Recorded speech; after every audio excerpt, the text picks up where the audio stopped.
For me, the biggest motivation was to drop my cost of living till the point where I would have an abundance of free time to do the things that I love doing, which is building, creating, also learning stuff, failing, sharing with other people. And it took me some time to get to this point where I am now. I built a tiny house before, which was a little bit bigger, 3 years ago. And in those 3 years, I kind of narrowed down the amount of items and space that I need in order to function. And this is where I am at now. And for me, this is the bare minimum. If it would be any smaller, then for me, it wouldn't be comfortable anymore. And that's also what kind of was the point. I didn't want to build something that had like this survival attitude. It had to be my home, and I needed to look forward to come back to it. And for me, that's now the case. Yeah, so a friend of mine, she donated a bunch of bamboo at the right time, right when I wanted to start the construction. So I decided to use this as the main element to build the structure of the house. So I used rope to connect all of the bamboo. And I slept inside of the space when it was just bamboo for I think a small week. But already on I noticed like all of the wind can just rush in. So I needed to insulate it. First I experimented with clay and straw, which you can still see some of it here. And it helped in filling up all of the cracks, but it didn't really help to keep the heat inside. So afterwards I applied some rock wool. And that did the trick. I think if the temperature inside is about 20 degrees and I am inside, my own body can keep the space warm enough for like a long time, which is perfect. So I collect my rainwater through the roof. It goes into this tank. On both sides I got some bamboo in half, which is my rain gutter. So it falls down here. And then it drips into this barrel, and I put some fabric over it so bugs and leaves can get in. And then it goes into this barrel, and then I can transfer it to my rainwater filter if I want to use it for drinking. But I can also just use it here for washing or cooking or cleaning, that kind of stuff. This is a 5 gallon, I think, 5 liters filter, which is plenty. It's more than enough for me. Sometimes I brush my teeth outside, but I can also do it inside because I also have a water installation on the inside, which I will show you later. So I enter my home through this bottom door. It's basically part of the shopping cart where you push the other shopping cart in. I insulated it, put 2 panels on both sides, and I can just push it up actually all the way above, and then I can go into the I call it the hallway. It's like the highest point of the shopping cart because it's where I touch touches the base. So I just push it up, and then I can climb in.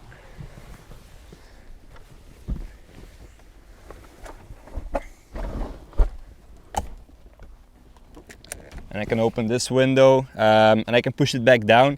And on the inside, I can actually almost stand up. I'm a little bit too tall. But it's perfect area for changing clothes or getting dressed for the day. So on the inside I basically have 3 storage units. So on this side behind me all of my cooking materials are stored, and also some books. So on top I have my herbs, I have my food, my sauces, some pasta, some liquids. Also some books. It's basically what I'm missing right now is a bookshelf. So it's kind of my books are in between everything else. And in this corner I have my cooking material, which is not a lot. Currently I have 1 big pot, 1 big pan, and a bread cooler, because I also bake my bread inside of the space. And then on this side I have this long shelf which stores some tea, a little bit more herbs, but also my cutlery, my toothpaste, toothbrush, my electronics, so like my charger for my phone and my laptop, also some more books. And then on the other side I store my clothing and my documents. Currently these are all my winter clothes. I keep my summer clothes in a bag below the shopping cart. And the plan is to make a switch when the temperature gets hotter. I will do a switch. I will put my winter clothes in the bag and my summer clothes on the shelf. So on top, on the ceiling, I installed an infrared panel. It's 300 watts. And if I turn it on, then in 10 minutes I think I will get about 22 degrees inside of the cabin, so it's a perfect temperature. And also here is my, it's a towel rack. It's just a piece of wood connected with 2 ropes, and it's easy to dry my towels because it's also close to the infrared panel. Here I also have my running water. It was a real big thing for me to have running water inside of the space, and I fixed it by connecting this to a foot pump system. So on the outside of the cabin there's actually a big bucket of water. The hose goes in. I just have to pump with my feet, which happens below. There you have the foot pump, and I can just put my foot on here. And then if I grab my cup, you basically have running water, which for me is, it's a big plus. I don't have to go outside every time to get water. And this water I use for, because it's unfiltered rainwater, so I use it to cook, to clean, but also to brush my teeth, to make tea sometimes, because then I boil the water, so it's also filtered. And then below, lastly, you have a small sink. In the sink I do my dishes, but I found it useful to do the dishes in the big pot, and then afterwards the dirty water just flushing it away inside of the sink, because it's pretty small to really wash something in. But with the big pot it works pretty good. And all of my grey water goes into a different bucket, and I use the grey water to water my plants, stuff like that, because it's biodegradable soap that I use, so the water gets reused also, which is nice. So my door is also part of my bed actually. Below my door on the outside there are 2 handles which you can slide open.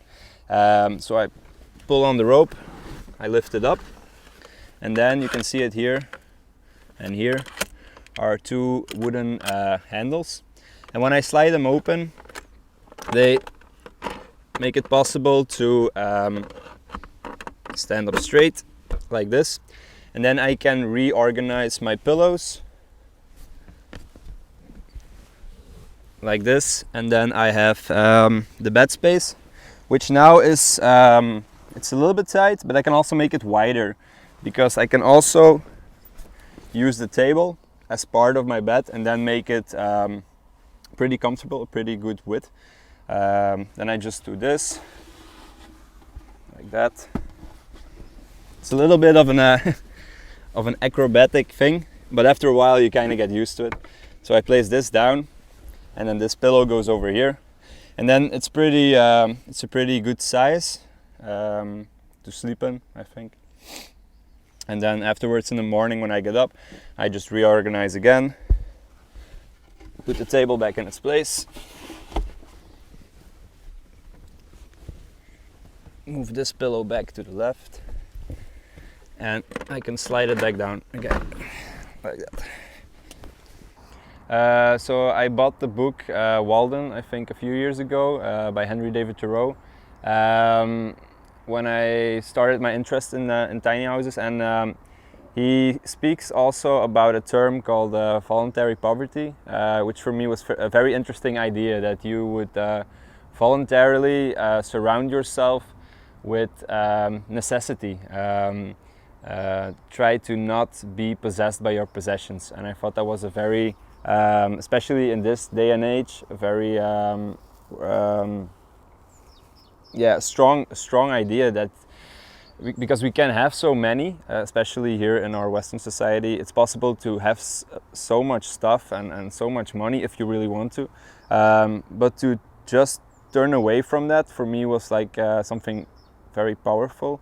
And also I have a strange interest or like fascination with the homeless people and how often they are very creative in finding solutions for building homes, because they have to be. They are surrounded with this necessity, and I think that it can really help you to be creative in ways that you wouldn't be before if you weren't in this kind of situation. I've noticed that when living alone in a space like this or in like a small house, it can be pretty challenging because